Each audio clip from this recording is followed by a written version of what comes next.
Guys, in this video I'm going to show you how to change the language in the Blobby application. The first thing you need to do is enter the app.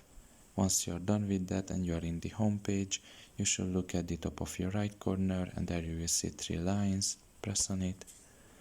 And here in this page you can just scroll down and you will find there the settings option down below. Just press on it. And here you should just scroll down once again a little bit and you will find here the language section, and you can see all the languages that are available to you in this application. It is totally 6 languages: English, German, Spanish, French, Portuguese and Indonesian language. So you can just select either one of these. Now if you don't find your language here, you can just stick with the default English version. And yeah, pretty much this is all about it. I hope this video was helpful to you. Thank you for listening and see you next time. Bye bye.